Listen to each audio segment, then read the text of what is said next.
દોસ્તો આગળ વધીએ પહેલાં સબસ્ક્રાઇબ બટન જરૂરથી દબાવો અને હા બેલ બટન પણ દબાવો જેથી દરેક વિડીયો જલ્દી મળી શકે.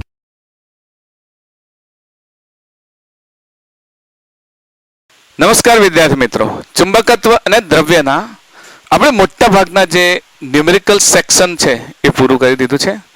આજે આપણે ભણીશું ચુંબકત્વ અને દ્રવ્યમાં પદાર્થના ચુંબકીય ગુણધર્મો. પદાર્થ ચુંબકીય ગુણધર્મો કઈ રીતે ધરાવે છે, એમાં ચુંબકીય ગુણધર્મો કેવી રીતે આવે છે અને પદાર્થના પ્રકાર ડાય, પેરા, ફેરા કઈ રીતના હોય છે એ બધી જ માહિતી આપણે મેળવીશું. ટૂંકમાં જો કોઈ પદાર્થ હોય તો એ પદાર્થો ચુંબકીય પદાર્થો હોય તો એની જે પ્રોપર્ટી છે એ પદાર્થોને આપણે ડાયમેગ્નેટિક પદાર્થો, જેને ગુજરાતીમાં આપણે કહીશું પ્રતિચુંબકીય, પછી પેરામેગ્નેટિક પદાર્થો જેને આપણે કહીશું અનુચુંબકીય, ને છેલ્લા કહીશું ફેરોમેગ્નેટિક, જેને આપણે ગુજરાતી ભાષામાં લોહ ચુંબકીય તત્વો. જો કે આ ગુજરાતી શબ્દો થોડા અઘરા છે એટલે આપણે ડાયમેગ્નેટિક પદાર્થો, પેરામેગ્નેટિક પદાર્થો અને ફેરોમેગ્નેટિક પદાર્થો અને એમના ગુણધર્મોની ચર્ચા આપણે ધીરે ધીરે કરીશું. બરાબર? તો કોઈ પણ પદાર્થ ચુંબકત્વ ધારણ કરે, કઈ રીતે ધારણ કરે એનું કારણ મેં આગળ પદાર્થની ચુંબકીય તીવ્રતામાં ચર્ચા કરી દીધી છે. એ ચર્ચાને ફરીથી થોડી રિફ્રેશ કરીએ. તો પહેલું જ છે ડાયમેગ્નેટિઝમ અને ડાયમેગ્નેટિક પદાર્થો. ડાયમેગ્નેટિઝમ એટલે શું? તો આપણે કોઈ પણ પદાર્થ, એટલું તો જાણીએ છીએ કે કોઈ પણ પદાર્થ જે દ્રવ્ય છે એ દ્રવ્ય શાનો બનેલો છે?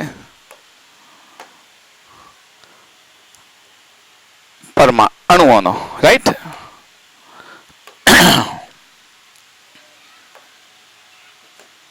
અણુઓનો બનેલો છે.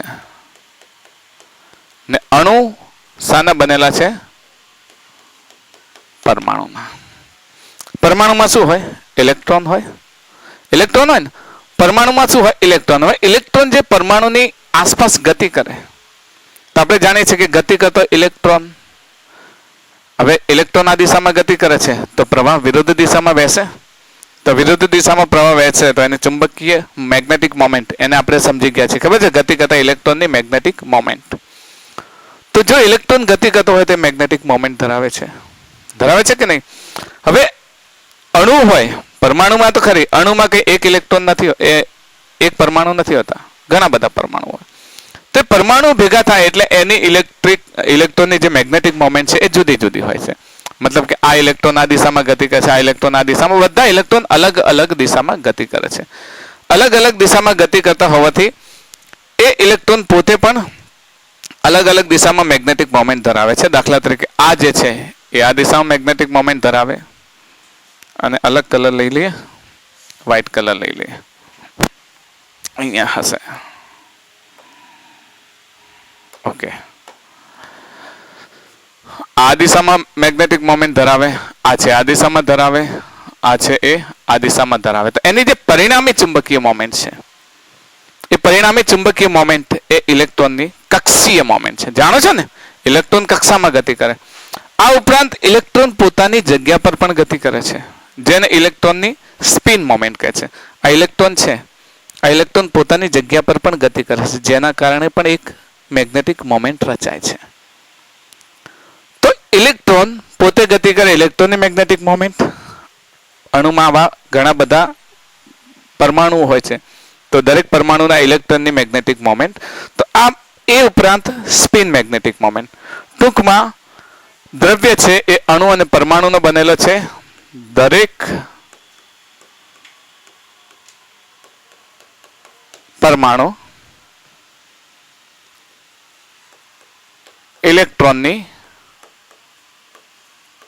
કક્ષીય ચુંબકીય ચાક માત્રા, કક્ષીય ચુંબકીય ચાક માત્રા ધરાવે છે. ઉપરાંત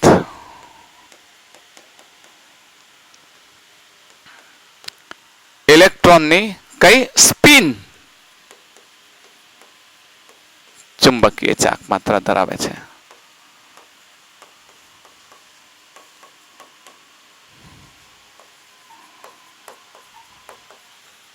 ઇલેક્ટ્રોનની કેવી સ્પિન ચુંબકીય ચાક માત્ર, મતલબ કે કક્ષીય ચુંબકીય ચાક માત્ર ઇલેક્ટ્રોન પોતે પણ જે ગતિ કરે છે ને એને સ્પિન ચુંબકીય ચાક માત્ર, એના કારણે પણ ઇલેક્ટ્રોનમાં ઉત્પન્ન થાય. એ ઉપરાંત આ જે ન્યુક્લિયસ છે ને આ ન્યુક્લિયસ પણ પોતે ભ્રમણ કરતું હોય છે, તો ન્યુક્લિયસ પણ ચુંબકીય ચાક માત્ર ધરાવે છે. હવે આ બધાના કારણે જે ઉત્પન્ન થતી હોય મેગ્નેટિક મોમેન્ટ, અમુક પદાર્થો એવા હોય કે જેમની મેગ્નેટિક મોમેન્ટ અલગ અલગ દિશામાં હોય છે ને અલગ અલગ દિશામાં હોય છે, જેનો જે સરવાળો કરવામાં આવે તો સરવાળો કેવો થાય છે? 0 થાય છે. મતલબ કે આ જે ઇલેક્ટ્રોન છે આ ઇલેક્ટ્રોનની સ્પિન મેગ્નેટિક મોમેન્ટ એને બાદ કરતા જો આ દરેકે દરેક એકબીજાને કેન્સલ કરે છે, દરેકે દરેક મેગ્નેટિક મોમેન્ટ એકબીજાને શું કરે છે? કેન્સલ કરે છે. એટલે પરમાણુ કોઈ પણ પ્રકારે મેગ્નેટિક મોમેન્ટ ધરાવતો નથી. મતલબ એવા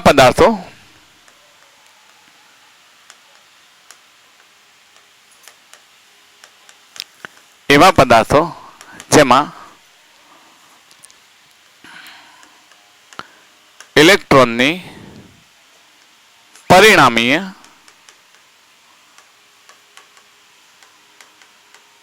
ચુંબકીય ચાક માત્રા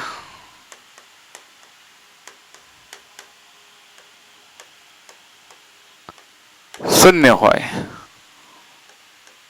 તો તે ચુંબકીય મોમેન્ટ ધરાવતો નથી. મતલબ બધા વિરુદ્ધ દિશામાં હોય તો એકબીજાને શું કરે છે? કેન્સલ કરે છે. તો આવા દ્રવ્યની ચુંબકીય ચાક માત્રા કેવી હોય છે? શૂન્ય હોય છે. તો આવા પરિણામી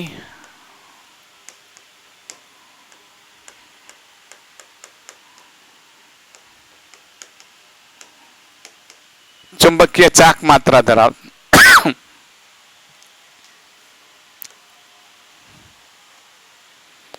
આવા પરિણામી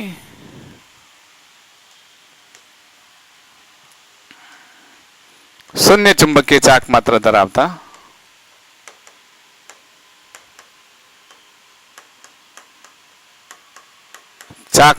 ધરાવતા પદાર્થોને પેરામેગ્નેટિક પદાર્થો કહે છે. કયા પદાર્થો કહે છે? પેરામેગ્નેટિક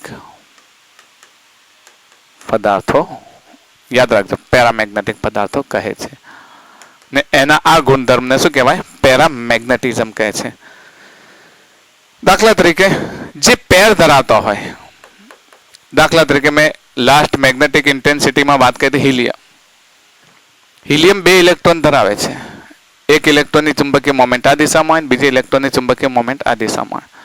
તો પરિણામે મેગ્નેટિક મોમેન્ટ એની કેટલી થાય છે? 0 થાય છે. મેગ્નેટિક મોમેન્ટ કેટલી થાય છે? 0 થાય છે. તો આવા તત્વોમાં ઇલેક્ટ્રોનની જોડ હોય છે. દરેક વખતે ઇલેક્ટ્રોનની જોડ હોય છે. આ ઇલેક્ટ્રોનની જોડ હંમેશા પરિણામી ચુંબકીય ચાક માત્ર એને કેવું મળે છે? શૂન્ય મળે છે. હવે આવા પદાર્થને જ્યારે ચુંબકીય ક્ષેત્રમાં મૂકવામાં આવે,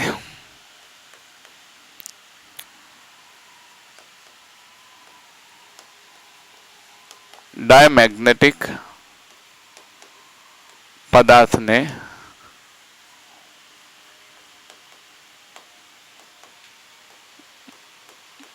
ચુંબકીય ક્ષેત્રમાં મૂકતા શું થાય છે? આવા પદાર્થને ચુંબકીય ક્ષેત્રમાં મૂકીએ તો,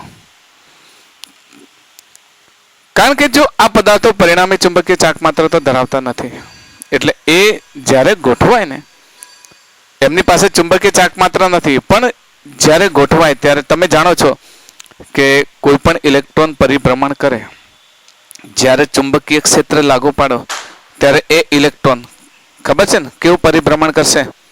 ચક્રીય પરિભ્રમણ કરશે, સર્ક્યુલર મોશન. આપણે જાણીએ છીએ, આપણે ભણી પણ ગયા છે કે આ પ્રમાણે મેગ્નેટિક ફિલ્ડ હતું, એમાં ઇલેક્ટ્રોન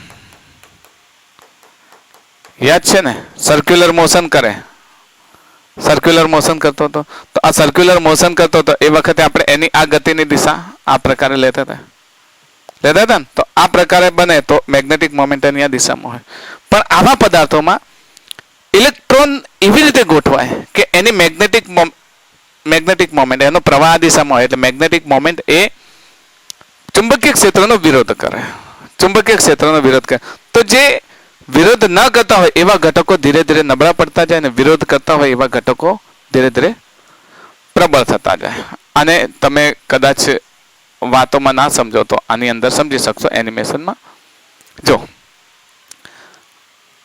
મેગ્નેટિક પદાર્થ પર બાહ્ય ચુંબકીય ક્ષેત્રની અસર અહીંયા જુઓ. જ્યારે આને ગોઠવવામાં આવે છે તો જો એવી રીતે ગોઠવાય છે. સમજજો કે શરૂઆતમાં જ્યારે એને બાહ્ય ચુંબકીય ક્ષેત્રમાં મૂકવામાં આવે તો આ બધા જ એકબીજાને વિરોધ હોય, પણ જે સપોર્ટ કરતા હોય એની તીવ્રતા ઓછી થાય અને વિરોધ કરતા હોય એની તીવ્રતા કેવી થાય? વધી જાય. પરિણામે એનો વિરોધ કરતું બાહ્ય ચુંબકીય ક્ષેત્ર ઉત્પન્ન થાય.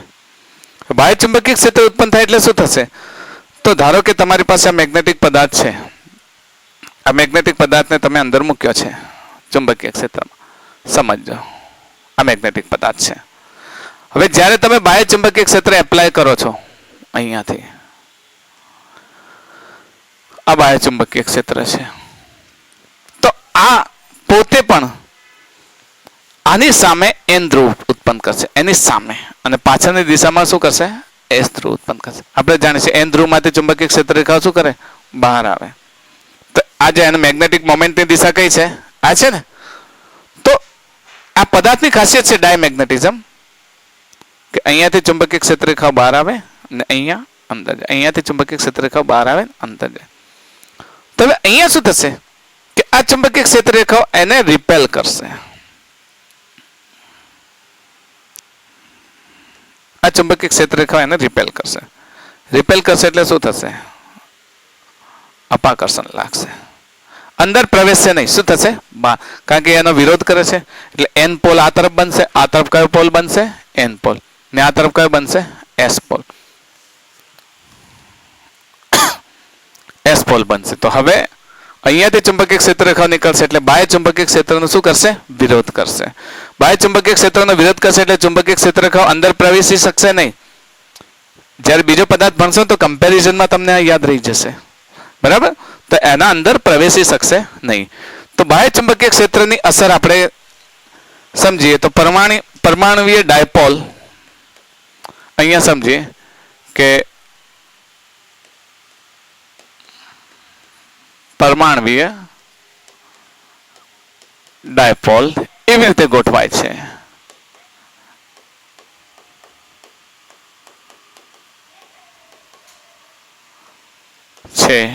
કે જેથી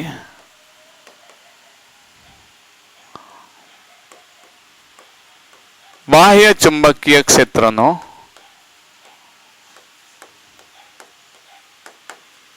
વિરોધ થાય. સમજો છો ને? બાહ્ય ચુંબકીય ક્ષેત્રની સામે ચુંબકીય ક્ષેત્ર રેખા બનાવે અને બાહ્ય ચુંબકીય ક્ષેત્રનો વિરોધ થાય એટલે આ ચુંબકીય ક્ષેત્ર રેખા શું છે? અંદર પ્રવેશી શકશે નહીં, પણ ક્યાં જશે? બહાર જશે.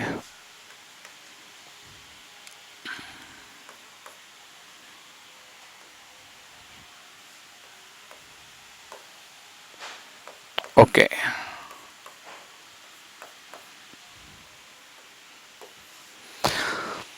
તો આવા તત્વોમાં ડાયપોલ મોમેન્ટ એવી રીતે ગોઠવાય છે કે લાગુ પાડેલ ચુંબકીય ક્ષેત્રનો વિરોધ થાય. આમ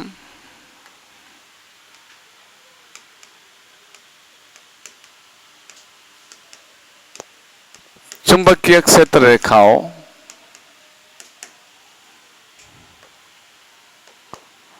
દ્રવ્યમાં પ્રવેશતી નથી.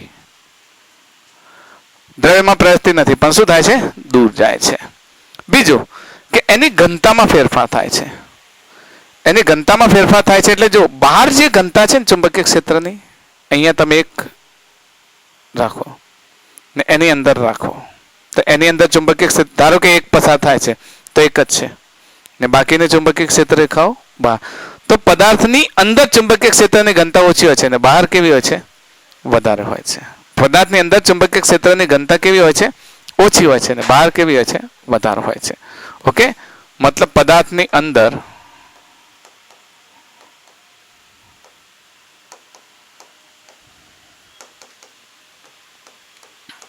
ચુંબકીય ક્ષેત્રની ઘનતા ઓછી હોય છે.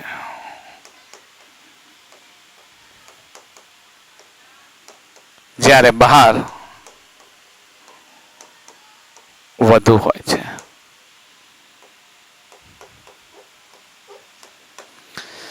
હવે એના એકાદ બે પોઈન્ટ છે.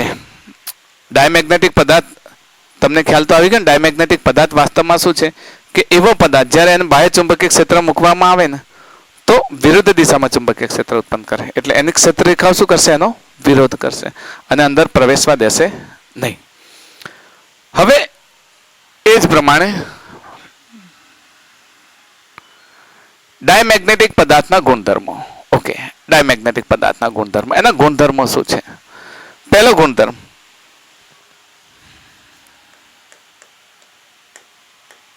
દરેક પરમાણુની ડાયપોલ મોમેન્ટ શૂન્ય હોય છે. દેખાય છે ને? જો આ બી એકબીજાને કેન્સલ કરે છે તો દરેક પરમાણુની ડાયપોલ મોમેન્ટ કેવી છે? શૂન્ય હોય છે. તો લખીશું દરેક પરમાણુની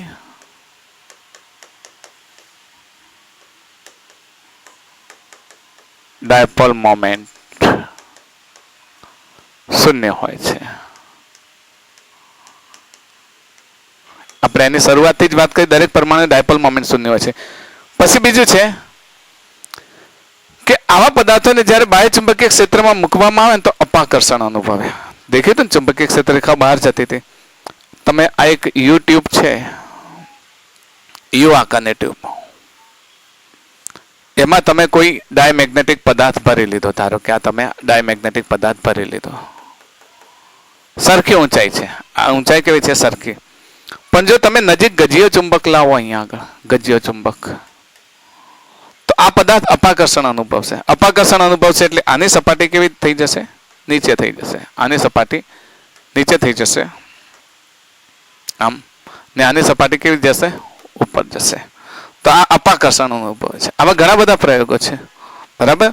અને આને દૂર લઈ જાઓ તો ફરી પાછી આ લેવલ કેવું થઈ જાય છે? સરખું થઈ જાય છે. સમજે ને? તો આ પ્રકારે અપાકર્ષણ બાહ્ય ચુંબકીય ક્ષેત્રમાં શું થાય છે? અપાકર્ષણ દૂર જાય છે. તમે ચુંબકીય ક્ષેત્રમાં મૂકો તો દૂર જાય. તમે ખબર છે બે ચુંબકથી રમ્યા હો તો એક ચુંબકને નજીક લઈ જાઓ તો બીજું દૂર જતું હોય છે. એકચ્યુઅલી એ બેના અસમાન ધ્રુવો છે, પણ અહીંયા આ પદાર્થ પણ ચુંબકીય ક્ષેત્રમાં શું અનુભવે છે? અપાકર્ષણ અનુભવે છે. આ પદાર્થની ખાસિયત યાદ રાખજો. ચુંબકીય ક્ષેત્રમાં શું કરે છે? અપાકર્ષણ અનુભવે છે.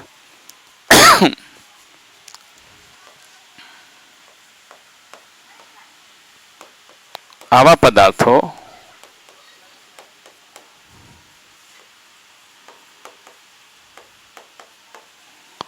ચુંબકીય ક્ષેત્રમાં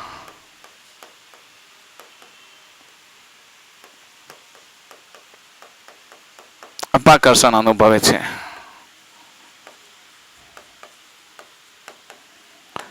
કોઈ પણ ચુંબકીય દ્રવ્યની વાત થાય તો એની પાસે બે વસ્તુ તો હોય છે. એક હોય છે ચુંબકીય સસેપ્ટિબિલિટી ને એક હોય છે સાપેક્ષ પરમિએબિલિટી. આના આધારે જ એને આવા પદાર્થોની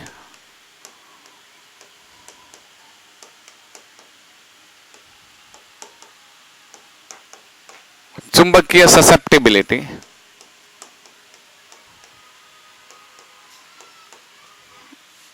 જેને શું કહે છે? કાય પણ કહે છે. કાય ઋણ હોય છે. કેવી હોય છે? ઋણ હોય છે. તો કાય ઇઝ નેગેટિવ. ઓકે, કાય ઋણ હોય છે. એનું મૂલ્ય લગભગ કેટલું હોય છે? બહુ નાનું, -10⁻³ થી -10⁻⁴.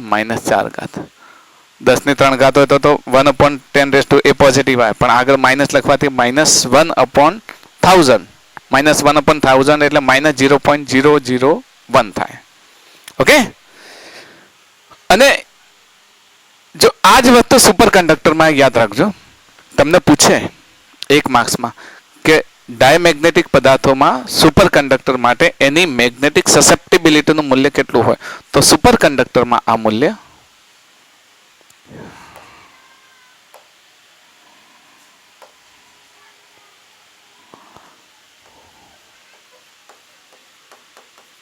સુપર કંડક્ટરમાં આ મૂલ્ય કાય ઇઝ ઇક્વલ્સ ટુ -1 હોય છે. યાદ રાખજો, ઘણી જગ્યાએ પ્રશ્ન પૂછે છે તમારે, એટલે આને યાદ રાખજો. સુપર કંડક્ટરમાં આ મૂલ્ય કેટલું હોય? -1 હોય છે. ઓકે. પછી બીજું, સસેપ્ટિબિલિટી મળી ગઈ. હવે સાપેક્ષ પરમિએબિલિટી.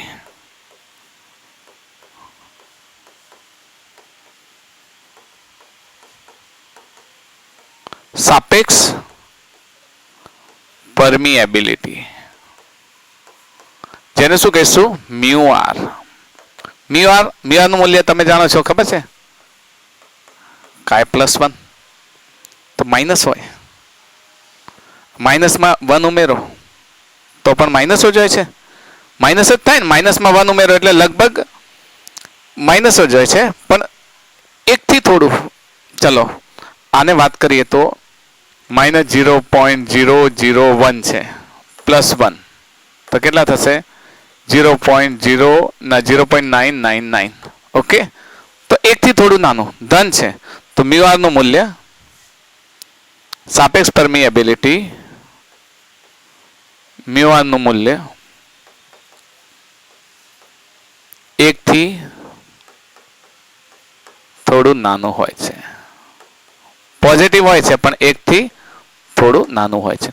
બધા પદાર્થોનું કમ્પેરિઝન કરશો એટલે તમને વધારે ખબર પડશે. બીજું, આ પદાર્થને જ્યારે બાહ્ય ચુંબકીય ક્ષેત્રમાં મૂકવામાં આવે, અસમાન ચુંબકીય ક્ષેત્રમાં, અહીંયા ધારો કે એક પોલ છે, બરાબર, તો અસમાન ચુંબકીય ક્ષેત્ર આ પ્રમાણે હોય આ પ્રમાણે. મેં તમને પહેલા જ કહ્યું હતું કે ચુંબકીય ક્ષેત્ર આવે એટલે સામે કયો ધ્રુવ બનાવે? N બનાવે. N બનાવે ને, યાદ છે ને? મેં અહીંયા સમજાવ્યું છે તમને. સામે કયો ધ્રુવ બનાવે? N બનાવે. N બનાવે તો N બનાવે એનો અર્થ શું થયો? કે આ N હોય ને આ S હોય.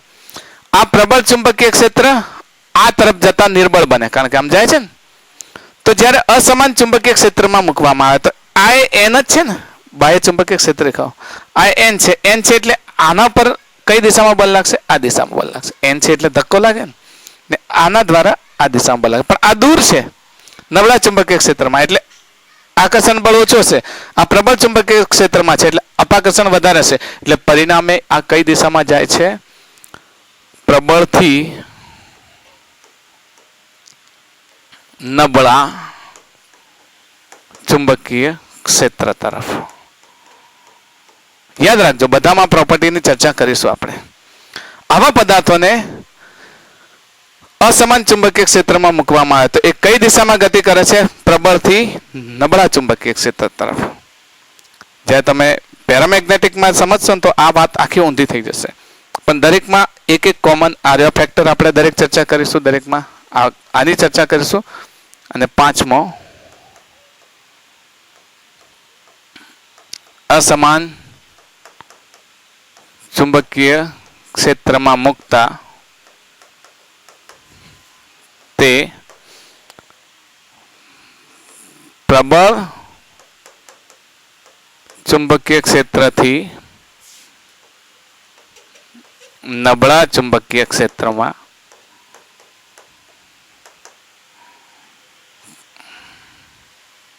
ગતિ કરે છે. આ ઘણી વખત પ્રશ્ન પૂછાયેલો છે MCQમાં, અને ઇવન કોમ્પિટિટિવ એક્ઝામમાં પણ પૂછાયેલો છે કે ડાયમેગ્નેટિક પદાર્થને અસમાન ચુંબકીય ક્ષેત્રમાં મૂકવામાં આવે તો કઈ તરફ ગતિ કરે છે? પ્રબળથી નબળા ચુંબકીય ક્ષેત્ર તરફ. યાદ રહેશે? ઓકે. આ જ પ્રમાણે આઈ થિંક ડાયમેગ્નેટિક પદાર્થના મોટા ભાગની બાબતો આપણે સમજી ગયા છીએ. સમજી હવે પેરામેગ્નેટિક પદાર્થો. પેરામેગ્નેટિક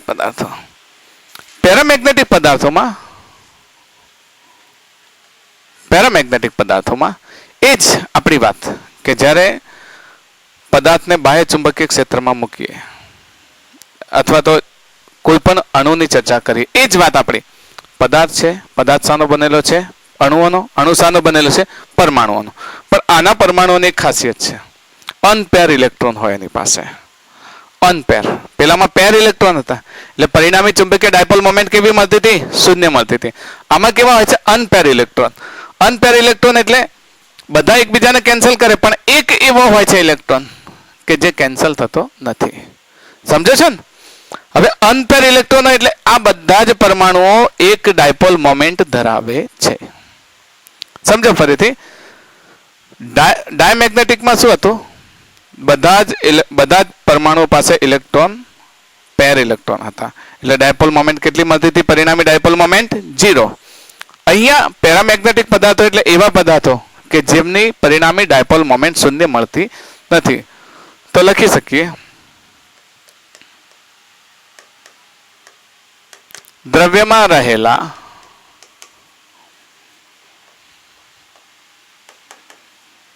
બધા જ પરમાણુઓની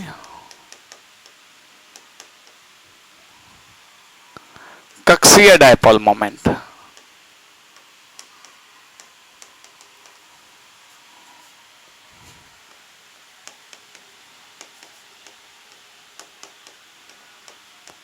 સરવાળો શૂન્ય થતો નથી.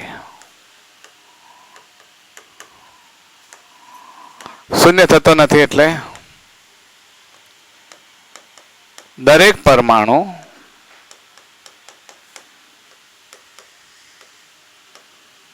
કક્ષીય ડાયપોલ મોમેન્ટ ધરાવે છે.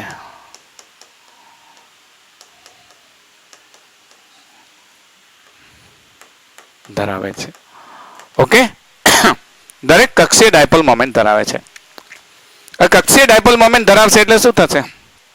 આ બધા અસ્તવ્યસ્ત દિશામાં ગોઠવાયેલા રહેશે. સમજો છો ને? અસ્તવ્યસ્ત દિશામાં ગોઠવાયેલા રહેશે. અસ્તવ્યસ્ત દિશામાં સામાન્ય અવસ્થામાં બધા અસ્તવ્યસ્ત ગોઠવાયેલા છે એટલે એમની પરિણામી ડાયપોલ મોમેન્ટ દ્રવ્યની ચુંબકીય ક્ષેત્રની ગેરહાજરીમાં પરિણામી ડાયપોલ મોમેન્ટ કેવી હોય છે? 0.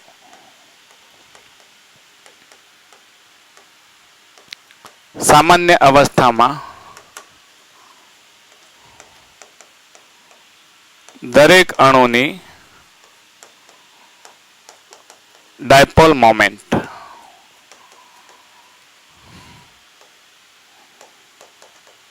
અસ્તવ્યસ્ત ગોઠવાયેલા હોવાથી નેટ એમ શું મળે છે? 0. તમે કોઈ એક ક્ષેત્ર લો, એક ક્ષેત્રની પરિણામી ડાયપોલ મોમેન્ટ લો, તો આ એક આ દિશામાં છે, એક આ દિશામાં છે, બધા રેન્ડમલી ડાયરેક્શનમાં છે એટલે કેવા છે? અસ્તવ્યસ્ત. ને અસ્તવ્યસ્ત હોવાથી પરિણામી ડાયપોલ મોમેન્ટ સામાન્ય અવસ્થામાં કેવી હોય? 0 હોય. પણ જેવા એને બાહ્ય ચુંબકીય ક્ષેત્રમાં મૂકવામાં આવે, બાહ્ય ચુંબકીય ક્ષેત્રમાં મૂકવામાં આવે મતલબ મેગ્નેટિક ફિલ્ડને ઘટાડો અથવા ટેમ્પરેચરને ઘટાડો, તો બધા એક દિશામાં એલાઇન થાય છે. જો બધા એક દિશામાં એલાઇન થાય છે. તો હવે તમે કોઈ એક જગ્યાએ ચુંબકીય ડાયપોલ મોમેન્ટ લેવા જાઓ તો બધા એક જ દિશામાં ગોઠવાઈ ગયેલા હોય, તો પરિણામી ચુંબકીય ડાયપોલ મોમેન્ટ શૂન્ય મળતી નથી. મતલબ બાહ્ય ચુંબકીય ક્ષેત્રમાં મેગ્નેટાઇઝ થાય છે. મેગ્નેટાઇઝ થાય છે એટલે કઈ દિશામાં થાય છે? પહેલામાં કઈ દિશામાં થતા હતા? વિરુદ્ધ દિશામાં. કેમ? તો કે સપોર્ટ કરતા ઘટકો નબળા પડતા હતા અને વિરોધ કરતા ઘટકો પ્રબળ બનતા હતા. અહીંયા બધા જ સપોર્ટિંગ દિશામાં ગોઠવાય છે કારણ કે દરેક ડાયપોલ મોમેન્ટ તો ધરાવે છે ને, તે ડાયપોલ મોમેન્ટ દરેક ડાયપોલ મોમેન્ટ એ ચુંબકીય ક્ષેત્રની દિશામાં ગોઠવાય છે. ને ચુંબકીય ક્ષેત્રની દિશામાં ગોઠવાય એટલે હવે પરિણામી ડાયપોલ મોમેન્ટ શૂન્ય મળતી નથી. મતલબ net M is not equal to 0. સમજ પડે છે? તો જ્યારે બાહ્ય ચુંબકીય ક્ષેત્રમાં મૂકવામાં આવે આવા પદાર્થને, બાહ્ય ચુંબકીય ક્ષેત્રમાં મૂકવામાં આવે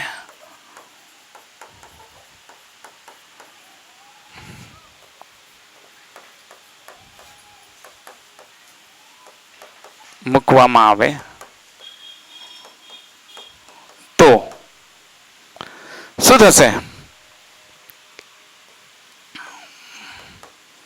બધા પરમાણુઓ ચુંબકીય ક્ષેત્રની દિશામાં ગોઠવાય છે.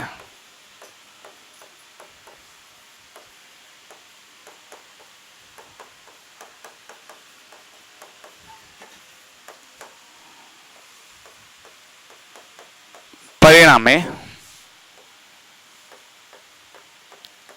અસરકારક ચુંબકીય ચાક માત્રા મળે છે. ઓકે, અસરકારક ચુંબકીય ચાક માત્ર મળે છે.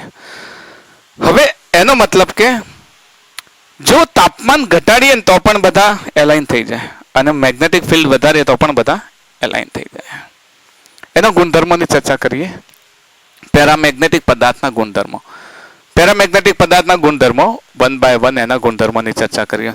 તો પહેલો એનો ગુણધર્મ છે દરેક પરમાણુની ચુંબકીય ડાયપોલ મોમેન્ટ શૂન્ય હોતી નથી. જો દેખાય છે ને, પહેલો જ દરેક પરમાણુની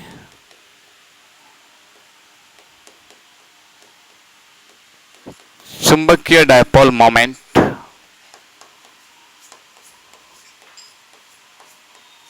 શૂન્ય થતી નથી. ઓકે, બીજો પોઈન્ટ, જો શૂન્ય ના થાય તો જ્યારે એને બાહ્ય ચુંબકીય ક્ષેત્રમાં મૂકવામાં આવે, આવા પદાર્થને આપણે બાહ્ય ચુંબકીય ક્ષેત્રમાં મૂકી દીધો, માની લો કે બરાબર, આપણે બાહ્ય ચુંબકીય ક્ષેત્ર આ પ્રમાણે લાગુ પાડી દીધું.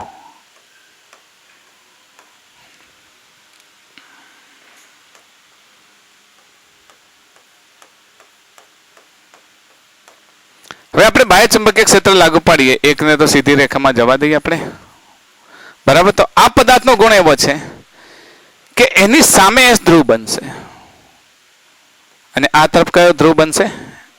એન ધ્રુવ બનશે. એની સામે એસ ધ્રુવ બનશે અને આ તરફ એન ધ્રુવ. તો અંદરની તરફ ચુંબકીય ક્ષેત્ર રેખાઓ એસ થી એન જશે, અંદરની તરફ એસ થી એન જશે. તો અહીંયાથી આવેલી ચુંબકીય ક્ષેત્ર રેખા આની અંદર પ્રવેશશે ને અહીંયાથી બહાર આવશે. સમજો છે ને? અંદરની તરફ પ્રવેશશે. પેલામાં નથી પ્રવેશતી, પેલામાં નહોતી પ્રવેશતી, તમે જોયું હશે. જો અહીંયા નહોતી પ્રવેશતી કારણ કે અહીંયા તો વિરોધ થતો હતો ને, અહીંયા એસ થી એન હતું એટલે અંદર પ્રવેશતી નથી, પણ શું થતી હતી? બહાર રહી જતી હતી. પણ અહીંયા એવું નથી, અહીંયા હવે આ ક્ષેત્ર રેખા પણ એની અંદર પ્રવેશશે ને અહીંયાથી બહાર જશે. આ ક્ષેત્ર રેખા એની અંદર પ્રવેશશે ને અહીંયાથી બહાર જશે. તો બાહ્ય ચુંબકીય ક્ષેત્રમાં મૂકવામાં આવે તો શું થશે? ક્ષેત્ર રેખા એની અંદર પ્રવેશશે અને બહાર. એનો મતલબ શું થયો? આપણે જાણીએ છીએ કે કુદરતી ચુંબકીય ક્ષેત્ર હોય તો આ તરફ એન હોય ને આ તરફ એસ હોય તો એન થી એસ તરફ આકર્ષાશે ને. તો બાહ્ય ચુંબકીય ક્ષેત્રમાં એના પર શું લાગે છે? આકર્ષણ અનુભવે છે. પેલામાં શું હતું? અપાકર્ષણ અનુભવે છે. અહીંયા શું છે? આકર્ષણ અનુભવે છે. તો બીજો પોઈન્ટ, બાહ્ય ચુંબકીય ક્ષેત્રમાં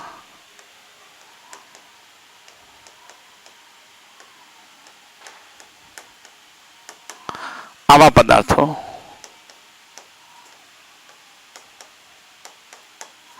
આકર્ષણ અનુભવે છે.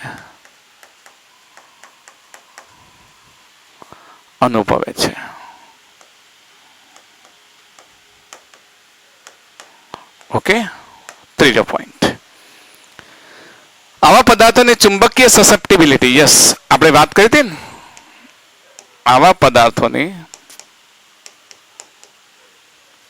ચુંબકીય સસેપ્ટિબિલિટી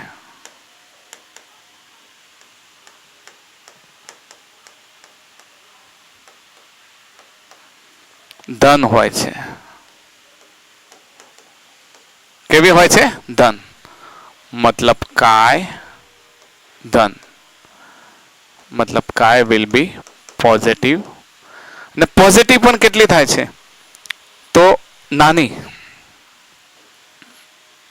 અને નાની હોય છે. એકની આસપાસ હોય છે, એકથી નાની. ઓકે, એકથી નાની એટલે તમે સમજો, આ 0 છે, આ તરફ -1 છે, આ તરફ +1 છે. તો આ તરફના પદાર્થોને કયા કહેવાય? ડાયમેગ્નેટિક. ને આ તરફના પદાર્થોને કેવા કહેવાય? પેરામેગ્નેટિક. તો પેરામેગ્નેટિક પદાર્થોની સસેપ્ટિબિલિટી 1 થી નાની પણ ધન, પેલી 0 થી નાની અને ઋણ, એટલે -1 થી નાની મોટી, -1 અને 0 વચ્ચે. આ પેરાની 0 અને 1 વચ્ચે, એટલે કેટલી હોઈ શકે? તો 10⁻³ થી 10⁻⁴, 0.001 થી 0.0001 સુધીની હોય છે. આ યાદ રાખજો. પછી આવા પદાર્થોની સાપેક્ષ પરમિએબિલિટી,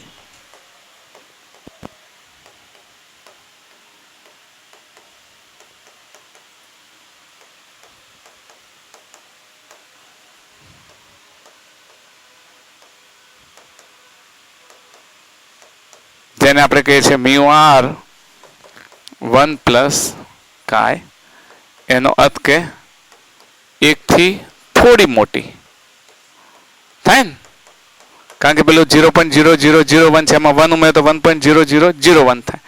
+1 કરો, +1 એટલે એકથી થોડી મોટી. કાયનું મૂલ્ય આટલું નાનું જ છે આ બંને વચ્ચે. હવે એમાં +1 ઉમેરો તો એકથી થોડી મોટી હશે. આપણે પેલામાં જે પાંચમી વાત કહી હતી, અસમાન ચુંબકીય ક્ષેત્રમાં રાખવાને. અસમાન ચુંબકીય ક્ષેત્ર, અહીં આપણે એન પોલ છે, અસમાન ચુંબકીય ક્ષેત્રમાં આવા પદાર્થને રાખો.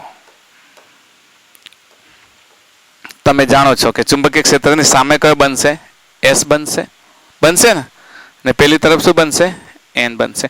ડાયમેગ્નેટિકમાં શું હતું? આ તરફ શું બનતો હતો? એન, અને આ તરફ શું બનતો હતો? એસ.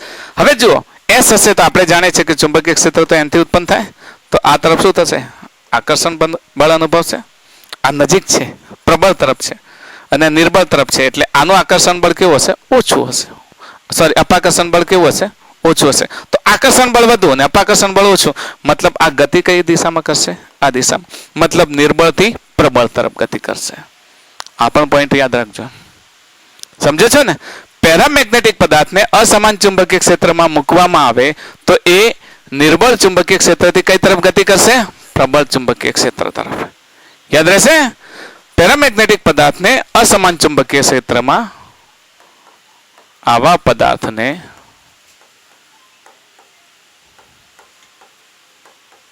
અસમાન ચુંબકીય ક્ષેત્રમાં મૂકતા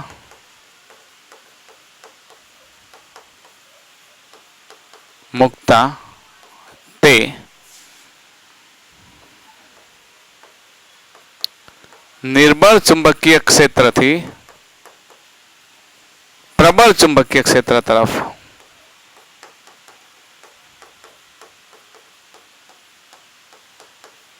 ગતિ કરે છે. છેલ્લી વાત,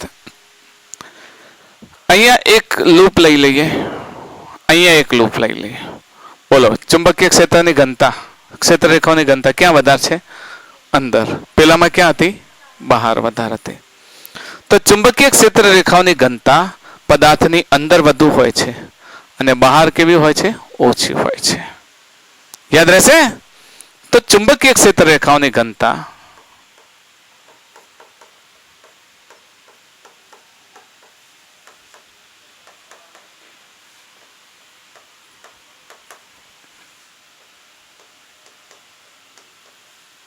પદાર્થની અંદર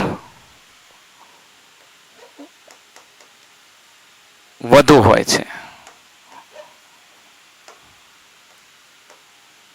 વધુ, અને બહાર ઓછી હોય છે.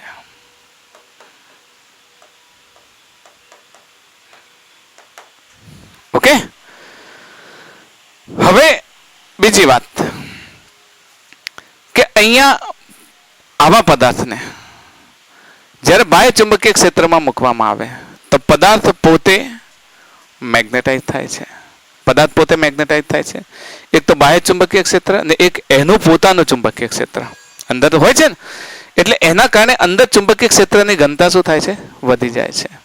ને બહારની તરફ ચુંબકીય ક્ષેત્રની ઘનતા ઓછી થાય છે. મતલબ એના ડાયપોલ એક દિશામાં એલાઇન થાય છે. પરંતુ જો તાપમાન વધારવામાં આવે, તાપમાન વધારવામાં આવે તો પદાર્થ ડીમેગ્નેટાઇઝ થાય છે. કારણ કે ડાયપોલ પાસે ઉર્જા આવી જાય, ઉર્જા આવે એટલે વાઇબ્રેટ થાય, વાઇબ્રેટ થાય એટલે કાં તો તાપમાન ઘટાડો અથવા તો મેગ્નેટિક ફિલ્ડ વધારો. મેગ્નેટિક ફિલ્ડ વધારશો એટલે એને ખેંચીને એ દિશામાં એલાઇન કરશે. તો અમુક તાપમાને પદાર્થ ડીમેગ્નેટાઇઝ થાય છે. ચલો હવે ક્યુરીનો નિયમ જોઈએ. પેરામેગ્નેટિક પદાર્થો માટે ક્યુરીનો નિયમ. જો પેરામેગ્નેટિક પદાર્થ વાસ્તવમાં, ધારો કે કોઈ પદાર્થ લઈએ તો એ પદાર્થ આપણે જાણીએ છીએ પેરામેગ્નેટિક પદાર્થમાં દરેક અણુ પાસે શું હોય? સ્વતંત્ર ડાયપોલ મોમેન્ટ હોય. એ અસ્તવ્યસ્ત દિશામાં ગોઠવાયેલી હોય છે. જાણો છો ને? હવે આ અસ્તવ્યસ્ત દિશામાં ગોઠવાયેલી ડાયપોલ મોમેન્ટ મતલબ આ પેરામેગ્નેટિક પદાર્થ છે. તો આ પેરામેગ્નેટિક પદાર્થને જ્યારે બાહ્ય ચુંબકીય ક્ષેત્ર બી નોટ ની અસર હેઠળ મૂકવામાં આવે, મતલબ અંદર આને જો બાહ્ય ચુંબકીય ક્ષેત્ર લાગુ પાડી દેવામાં આવે તો હવે આ પદાર્થના બધા જ જે ડાયપોલ્સ છે એ ડાયપોલ શું થશે? એલાઇન થશે એની દિશામાં. બરાબર? એક જ દિશામાં એલાઇન થઈ જશે આ પ્રમાણે. અને આ દિશામાં એલાઇન થશે એનો મતલબ કે એનું શું થાય છે? મેગ્નેટાઇઝેશન. તેની ચુંબકીય તીવ્રતા I જે છે, I એ બે બાબતો પર આધાર રાખે છે. એક તો બાહ્ય ચુંબકીય ક્ષેત્ર પર આધાર રાખે છે. બરાબર? જેટલું બાહ્ય ચુંબકીય ક્ષેત્ર પ્રબળ એટલી ઇન્ટેન્સિટી કેટલી વધારે. તો I એ B0 ના કેવા છે? સમપ્રમાણમાં.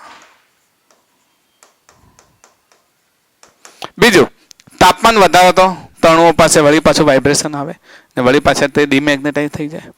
ડિમેગ્નેટાઇઝ થઈ જાય તો ઇન્ટેન્સિટી શું થાય? ઘટે. ચુંબકીય તીવ્રતા શું થાય? ઘટે.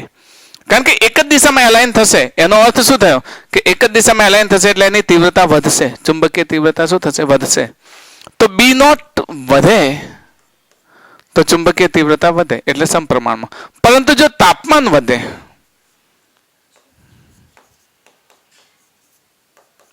I એ T ના કેવા છે? વ્યસ્ત પ્રમાણમાં છે. બંને સંબંધને આ રીતે લખીએ તો I is proportional to B naught. I is proportional to 1/T. આ બંનેને સંયુક્ત રીતે લખીએ તો I is proportional to B naught upon T. I is proportional to B naught upon T. તો I is equals to C into B naught upon T, જ્યાં C ને શું કહીશું? ક્યુરીનો અચળાંક. ક્યુરીનો અચળાંક કહે છે. મતલબ કે જો તાપમાન વધે તો અણુઓ પાસે શું થાય? વાઇબ્રેશન આવે. એમની પાસે એનર્જી આવે. એનર્જી આવે તો ડિમેગ્નેટાઇઝ થઈ જાય, પાછા અસ્તવ્યસ્ત થઈ જશે. અને જો તાપમાન ઘટે તો તે એ દિશામાં એલાઇન થઈ જાય. સિમિલરલી જો બાહ્ય ચુંબકીય ક્ષેત્ર બી નોટ વધે તો એ એલાઇન થશે અને બી નોટ ઘટે તો એલાઇન એ ફરી પાછા ડિમેગ્નેટાઇઝ થાય છે. તો મતલબ સમપ્રમાણતા અને વ્યસ્ત પ્રમાણતાનો સંબંધ તમને ખ્યાલ આવી ગયો હશે. હવે આપણે અહીંયા I અને બી નોટ બંનેની વાત કરીએ તો અહીં તમે જાણો છો I is equals to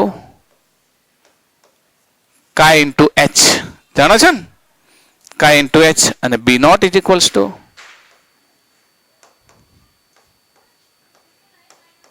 mu naught into H. આ બંને ઇક્વેશન આપણે જાણીએ છીએ. B એ H ના સમપ્રમાણમાં છે, mu naught એની શૂન્યાવકાશની પરમિએબિલિટી છે. તો આ બંનેને અહીંયા મૂકીએ તો I ની કિંમત અહીંયા મૂકીએ, B naught ની કિંમત અહીંયા મૂકીએ. આ B naught છે તો શું થશે? chi H is equals to C B naught ની જગ્યાએ mu naught H upon T. H cancel કરી દઈએ તો થશે chi is equals to C mu naught upon T. આ નિયમને ક્યુરીનો નિયમ કહે છે.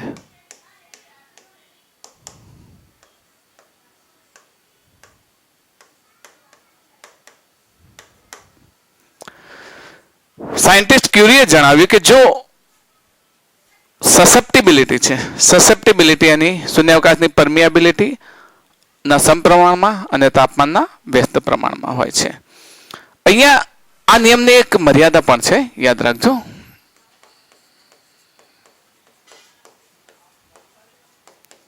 ક્યુરીના નિયમની મર્યાદા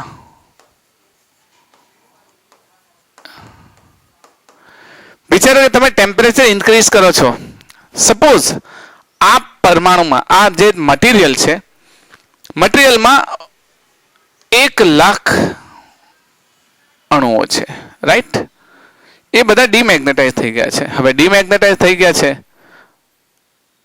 એક તરફ મેગ્નેટાઇઝ થઈ ગયા છે. હવે તમે શું કરો છો? ટેમ્પરેચર ઇન્ક્રીઝ કરો છો, બરાબર? ટેમ્પરેચર ઇન્ક્રીઝ કરશો એટલે આ બધા શું થશે? હા, ડીમેગ્નેટાઇઝ થશે, બધા અસ્તવ્યસ્ત થશે. તાપમાન વધારતા જાઓ, આ બધા ડીમેગ્નેટાઇઝ થતા જાય એટલે એનું મેગ્નેટાઇઝેશન ઓછું થતું જાય. એક સમય એવો આવે કે તેનું મેગ્નેટાઇઝેશન કેવું થઈ જાય? 0. મતલબ બધા જ કેવા થઈ જાય? અસ્તવ્યસ્ત ગોઠવાઈ જાય. હવે એનો અર્થ એવો થયો કે હવે એના કરતા વધારે તાપમાન વધારતા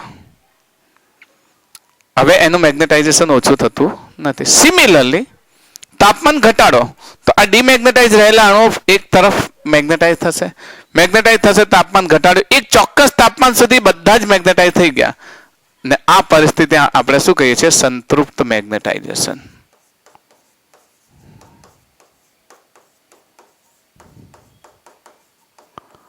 હવે સંતૃપ્ત મેગ્નેટાઇઝેશન પછી હવે તમે જ્યારે તાપમાન વધારો છો, તાપમાન ઘટાડો છો, તો હવે કોઈ પણ પ્રકારે એનું મેગ્નેટાઇઝેશન વધતું નથી. તો મતલબ ક્યુરીના નિયમની શું છે? મર્યાદા છે. આને તમે વ્યસ્ત પ્રમાણમાં લખો છો કે તાપમાન ઘટાડતા ઇન્ટેન્સિટી વધે છે. વાત સાચી, પણ જો સંતૃપ્ત મેગ્નેટાઇઝેશન થઈ જાય, મતલબ કે એના બધા જ ડાયપોલ એ ચુંબકીય ક્ષેત્રની દિશામાં એલાઇન થઈ જાય. હવે તમે તાપમાન ઘટાડતા હોય તો કોઈ ડાયપોલ બાકી રહ્યો નથી. 1,00,000 ડાયપોલ છે, 1,00,000 બધા જ ડાયપોલ એક દિશામાં થઈ ગયા, બરાબર? હવે તાપમાન ઘટાડવાથી કોઈ અર્થ રહેતો નથી. હવે એનું મેગ્નેટાઇઝેશન વધતું નથી. તો એક હદ સુધી એનું મેગ્નેટાઇઝેશન વધે છે. તાપમાન ઘટાડતા એક ચોક્કસ હદ સુધી મેગ્નેટાઇઝેશન વધે છે ને જ્યારે તે સંતૃપ્ત મેગ્નેટાઇઝ થઈ જાય, બધા જ એના ડાયપોલ એક દિશામાં થઈ જાય, પછી એ ક્યુરીના નિયમનું પાલન કરતું નથી. ઓકે, પછી એ ક્યુરીના નિયમનું પાલન કરતો નથી. મતલબ કે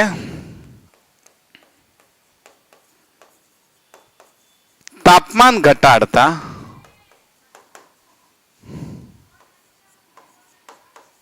પદાર્થ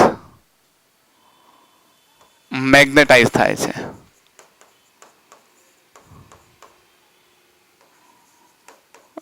છે. સતત તાપમાન ઘટાડતા તે સંતૃપ્ત મેગ્નેટાઇઝ થાય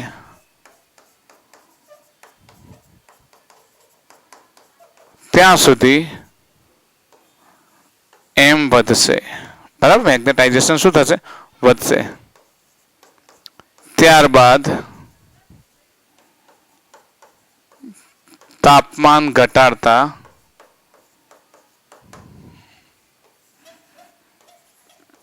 એમ ઉપર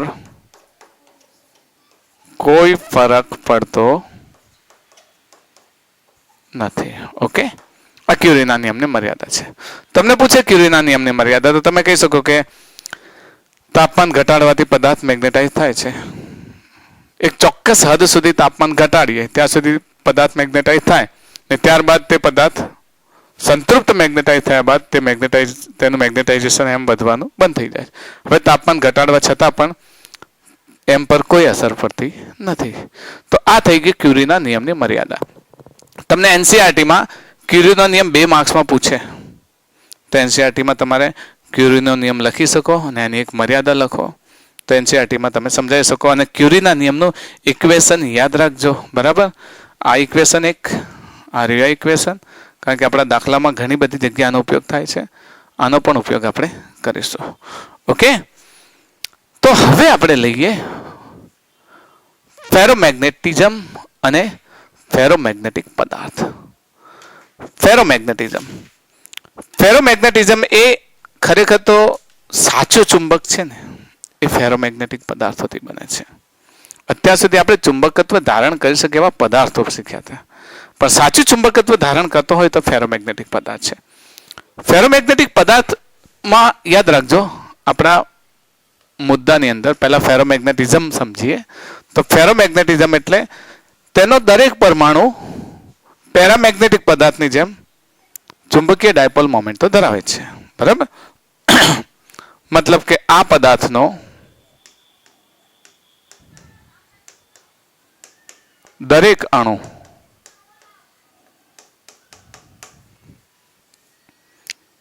પેરામેગ્નેટિઝમની જેમ પેરામેગ્નેટિક પદાર્થની જેમ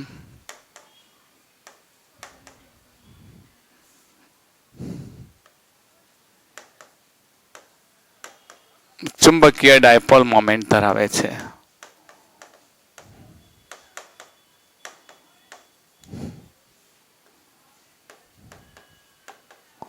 ઓકે, એટલે આમાં આ બાબતે પેરામેગ્નેટિક પદાર્થ અને ડાયમેગ્નેટિક પદાર્થ, ફેરોમેગ્નેટિક પદાર્થ સરખા છે.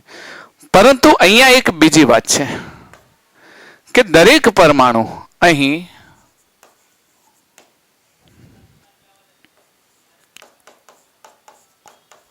ચોક્કસ સંખ્યાના પરમાણુઓ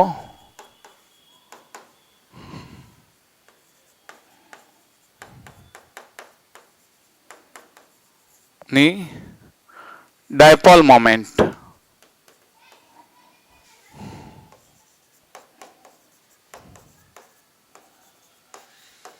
એક જ દિશામાં હોય છે.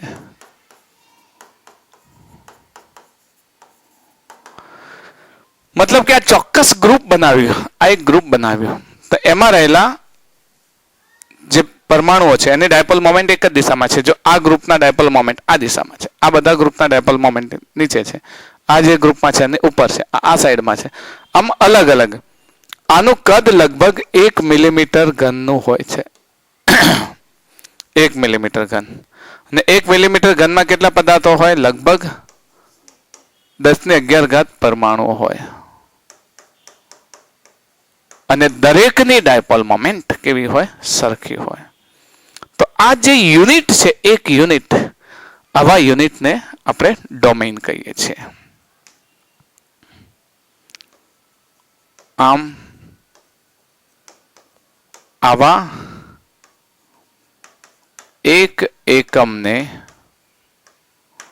શું કહીએ છીએ? ડોમેઇન.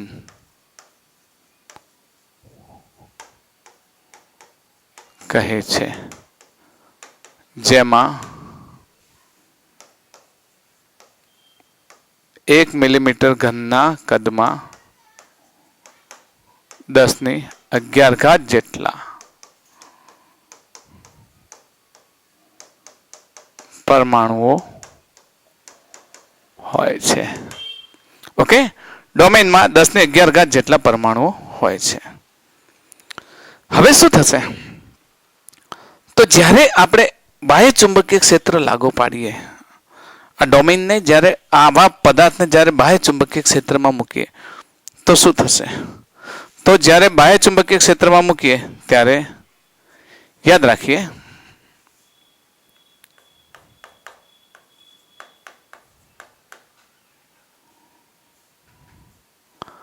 ફેરોમેગ્નેટિક પદાર્થની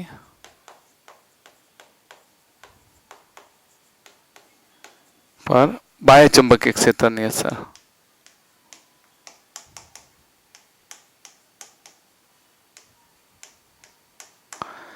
અહીંયા તમે જોતા હશો, એનિમેશનમાં દેખાતું હશે કે જેમ જેમ મેગ્નેટાઇઝેશન થાય ને એમ એમ એક જ દિશાના, કોઈ એક જ દિશાના જે પરમાણુઓ હોય છે ને, ડોમેઇન, એનું કદ વધતું જાય. દાખલા તરીકે જો આપણે આ દિશામાં લાગુ પાડે તો આ એલાઇન થઈ ગયા. હવે એની સાથે સાથે એ દિશામાં એલાઇન થાય એવા બીજા કયા છે? તો જે પરમાણુઓ એને સપોર્ટ કરતા હશે એમ એમ એનું કદ શું થશે? વધશે. તો હવે આ દિશામાં એલાઇન થતા બીજા પરમાણુ હોય, જેમ જેમ મેગ્નેટાઇઝેશન વધશે એમ એમ જો આ પરમાણુ આ દિશામાં એલાઇન થાય તો હવે આ બે ડોમેઇન શું થઈ જશે? મર્જ થઈ જશે. બે ડોમેઇન હવે પેલા થયા તો એ ડોમેઇન મર્જ થઈ જશે આ દિશામાં, તો આ ડોમેઇન એમાં મર્જ થઈ જશે. એમ કરતા કરતા બધા જ એક દિશામાં થાય તો આ પદાર્થના બધા ડોમેન એક દિશામાં મર્જ થઈ જાય ને આ પદાર્થ કેવો થઈ ગયો? મેગ્નેટાઇઝ થઈ ગયો કહેવાય. મેગ્નેટાઇઝ થઈ ગયો કહેવાય. તો જે ચુંબકીય ક્ષેત્રની દિશામાં એલાઇન થતા હોય ડોમેન, એ ડોમેનનું કદ વધે ને એ દિશામાં ન હોય એનું કદ શું થાય? ઘટે. જે એ દિશામાં હોય એનું કદ વધે અને એની વિરુદ્ધ દિશામાં હોય એનું કદ શું થાય? ઘટે. આ થિયરીને ડોમેઇન ગ્રોથ થિયરી કહેવાય. Domain growth theory. For example, દાખલા તરીકે મારી પાસે એક પદાર્થ છે. અમે એક પદાર્થ લઈ લીધો, મેં 4 ભાગ પાડી દીધા. ચલો ડોમેઇન આ રીતે મેં લઈ લીધા, બરાબર. એકમાં આ દિશામાં ડોમેઇન છે, એકમાં આ દિશામાં છે, એકમાં આ દિશામાં છે, એકમાં આ દિશામાં છે. ઓકે. હવે મેં મેગ્નેટિક ફિલ્ડ લાગુ પાડ્યું. મેગ્નેટિક ફિલ્ડ કઈ દિશામાં લાગુ પાડીએ? તો મેગ્નેટિક ફિલ્ડ આપણે આ દિશામાં લાગુ પાડીએ. ચલો ઉપરની તરફ લાગુ પાડીએ આપણે. હવે ઉપરની તરફ લાગુ પાડવામાં આવે બી, તો બોલો કયા ડોમેઇન સપોર્ટ કરતા હશે? આ પહેલો ભાગ છે એને સપોર્ટ કરતા હશે, બરાબર. તો જે પહેલો ભાગ છે એને સપોર્ટ કરતા હશે. તો જે સપોર્ટ કરતા હશે એનું કદ શું થશે? વધશે. તો ધીરે ધીરે એનું કદ વધવા લાગે છે ને એનું કદ વધશે એટલે આપણે પછી જોઈએ તો આ ડોમેઇન આ પ્રમાણે થઈ જાય. જે સપોર્ટ કરતા હશે એનું કદ શું થશે? મોટું થશે. જે બીજા એલાઇન થતા હશે એનું કદ પણ કેવું થશે? મોટું થશે. તો આનું કદ મોટું થતું જશે. આ જે છે આમ ફરીને આમ આવે છે તો આનું કદ પણ કેવું થશે? મોટું થશે. ને આ જે છે એનું કદ કેવું થઈ જશે? નાનું થઈ જશે. ધીમે ધીમે આ પણ એલાઇન થઈ જાય અને બધા જ એક દિશામાં થઈ જાય છે. ઓકે. અને આ પદાર્થ કેવો થઈ જાય છે? મેગ્નેટાઇઝ થાય છે. પદાર્થ કેવો થાય છે? મેગ્નેટાઇઝ. ઓકે. મેગ્નેટાઇઝ મતલબ ચુંબકત્વ ધારણ કરે છે. તો જ્યારે તેને બાહ્ય ચુંબકીય ક્ષેત્રમાં મૂકવામાં આવે ત્યારે તેના ડોમેઇન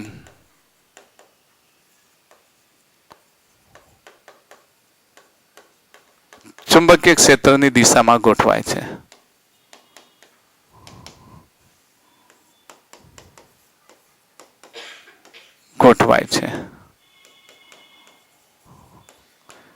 ધીરે ધીરે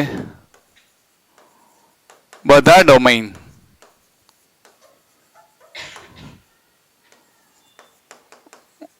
ચુંબકીય ક્ષેત્રમાં ગોઠવાતા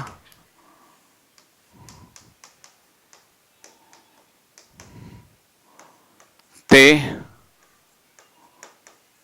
સંપૂર્ણ ચુંબકત્વ ધારણ કરે છે.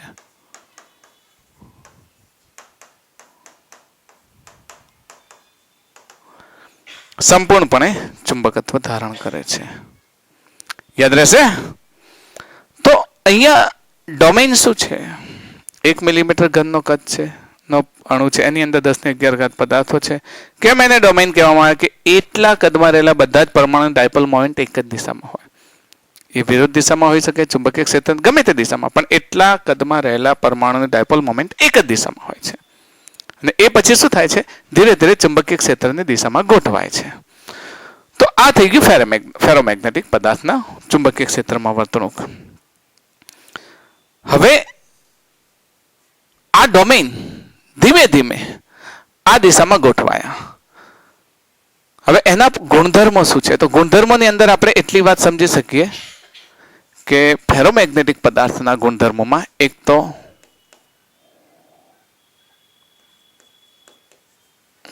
તેના ડોમેઇન એક જ દિશામાં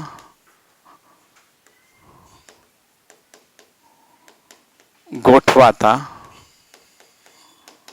પદાર્થ શું કરે છે? ચુંબકત્વ ધારણ કરે છે. શું ધારણ કરે છે? ચુંબકત્વ ધારણ કરે છે. આપણે યાદ હશે તમને, મેં દરેક પદાર્થ માટે સસેપ્ટિબિલિટી અને પરમિએબિલિટી બંનેની વાત કરી હતી. પહેલા તો બાહ્ય ચુંબકીય ક્ષેત્રમાં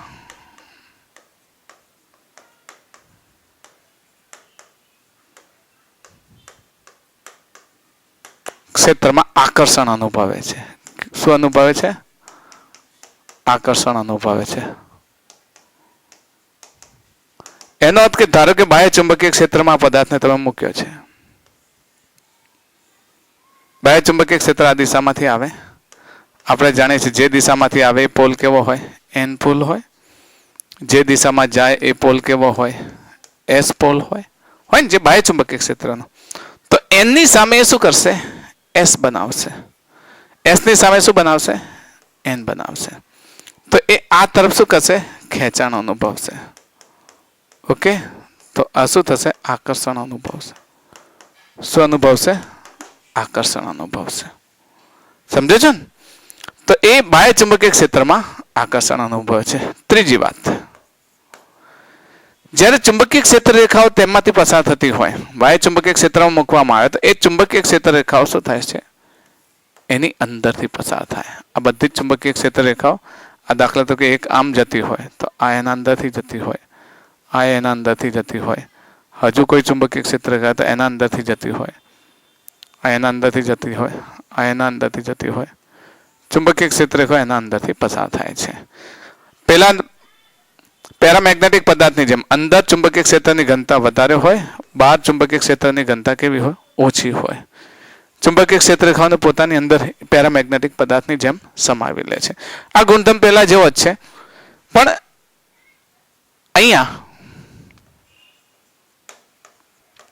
આ પદાર્થની ચુંબકીય સસેપ્ટિબિલિટી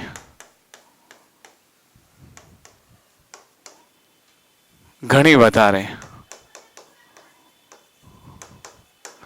એટલે કાય લગભગ 1000 ક્રમની હોય છે. 1000 ક્રમની. યાદ છે ને? ડાયમેગ્નેટિકમાં -1 થી 0 વચ્ચે હતો, પેરામેગ્નેટિકમાં 0 થી 1 વચ્ચે હતો. આ 1000ના ક્રમની હોય છે. એ જ રીતે ચુંબકીય પરમિએબિલિટી પણ ઘણી વધારે હોય છે.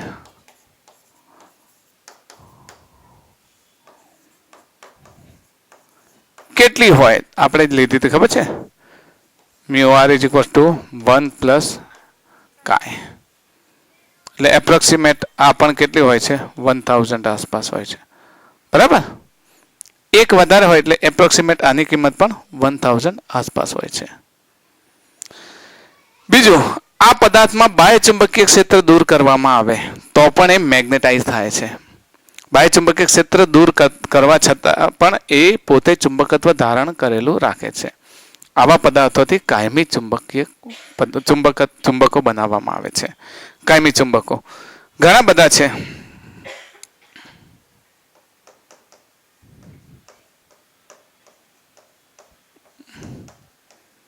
દૂર કરવા છતાં આવા પદાર્થો ચુંબકત્વ જાળવી રાખે છે.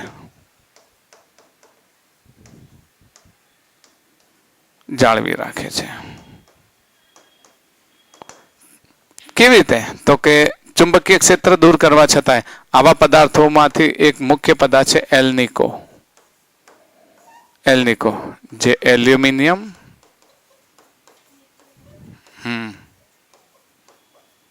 પ્લસ નિકલ પ્લસ કોબાલ્ટ, આ ત્રણેયની મિશ્ર ધાતુ છે જેને એલ્નિકો કહેવાય. આનાથી પ્રબળ ચુંબકત્વ ધરાવે છે. તમે જોયું હશે પેલા મોટા મોટા સ્પીકર્સ ને બધું વાગતું એની પાછળ જે ચુંબકો હોય છે, એ ચુંબકો શું થાય છે કે એની અંદર ઇલેક્ટ્રોમેગ્નેટિક ઇફેક્ટના કારણે વાઇબ્રેશન ઉત્પન્ન કરી અને એ સ્પીકરની સાથે સંકળાયેલું જે કાગળ હોય એ કાગળ દ્વારા હવાને ફેંકવામાં આવે અને એ અવાજ હોય છે. તમે જે સ્પીકર સાંભળો છો એની અંદર કાગળ હોય છે જે ધક્કો મારે છે હવાને અને એ સાઉન્ડ વેવ ઉત્પન્ન કરે છે. તમારા ગળામાં રહેલા જે તમારી જે સ્વરપેટી છે, સ્વરપેટીમાંથી પણ વાઇબ્રેશન થાય છે. એ વાઇબ્રેશન હવાના તરંગો સ્વરૂપે બહાર આવે છે, જે તમારા કાનના પડદા પર અથડાય અને તમને અવાજ સંભળાય છે. તો આ પ્રમાણે અહીંયા આપણા ચુંબકત્વ ધારણ કરે છે. હવે બીજી વાત કે અહીંયા એક બીજી વાતને ધ્યાન રાખવા જેવી છે કે જ્યારે તમે ફેરોમેગ્નેટિક પદાર્થનું તાપમાન વધારો ને, તે પદાર્થનું ડોમેઇન સ્ટ્રક્ચર ધીરે ધીરે તૂટવા લાગે છે. ડોમેઇન સ્ટ્રક્ચર ધીરે ધીરે શું થાય છે? તૂટવા લાગે છે. ડોમેઇન સ્ટ્રક્ચર, કારણ કે ડોમેઇન તો કેવા હોય છે તમે જાણો છો. પદાર્થ ડોમેઇન સ્વરૂપે હોય એટલે કેવી રીતે હોય? તો ફેરોમેગ્નેટિક પદાર્થ ડોમેઇન સ્વરૂપે હોય એટલે એ ચોક્કસ પ્રકારે એક સમૂહોમાં ગોઠવાયેલા આ પ્રમાણે કે આ એક જ દિશામાં હોય, બરાબર, આ એક જ દિશામાં હોય, આ એક જ દિશામાં હોય, આ બધા એક જ દિશામાં હોય, આ બધા એક જ દિશામાં હોય. ભલે એ ડીમેગ્નેટાઇઝ હોય પણ ડોમેઇન તો હોય એની અંદર. પણ આવા ફેરોમેગ્નેટિક પદાર્થનું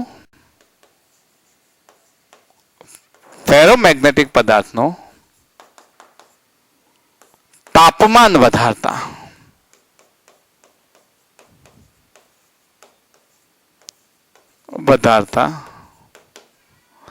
ફેરોમેગ્નેટિક પદાર્થના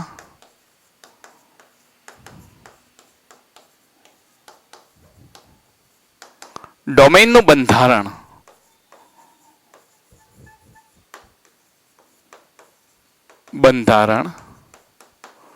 તૂટવા લાગે છે. જો વચ્ચેથી ડોમેઇન હટી જાય તો પદાર્થ ડાયમેગ્નેટિક પેરામેગ્નેટિક પદાર્થ જેવો થઈ જાય ને, પદાર્થનું ડોમેઇન બંધારણ હટી જાય. તો ફેરોમેગ્નેટિક પદાર્થનું તાપમાન વધારતા ડોમેઇન બંધારણ તૂટવા લાગે છે. જે તાપમાને ફેરોમેગ્નેટિક પદાર્થ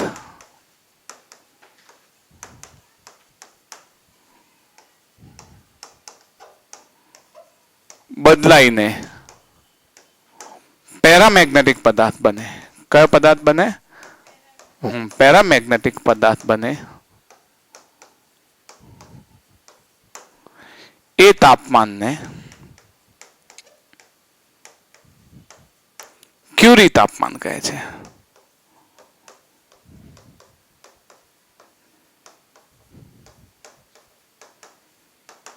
ક્યુરી તાપમાન, that is TC. તો TC I is equals to C upon T minus TC. આ એનો ક્યુરી તાપમાનનું ઇક્વેશન છે, જે C ક્યુરીનો એકમ છે. લોખંડ માટે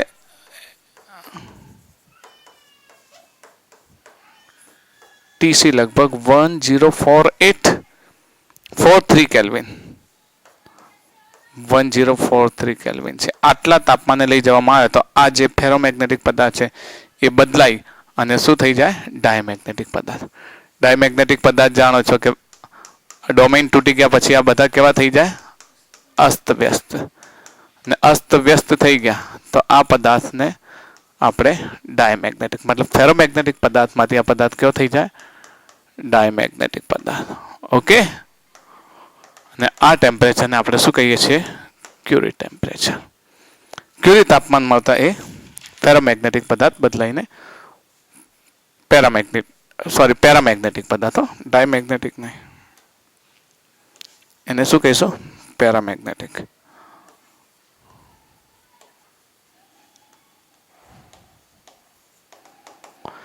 હવે પદાર્થ જ્યારે આપણે ત્રણ ભણી ગયા, ડાયમેગ્નેટિક પદાર્થ, પેરામેગ્નેટિક પદાર્થ અને ફેરોમેગ્નેટિક પદાર્થ, ક્યુરી તાપમાન ભણી ગયા, ક્યુરીનો નિયમ ભણી ગયા, તો લગભગ પદાર્થના ચુંબકીય ગુણધર્મોમાં આ ત્રણ પદાર્થોના ખાસ યાદ રાખજો.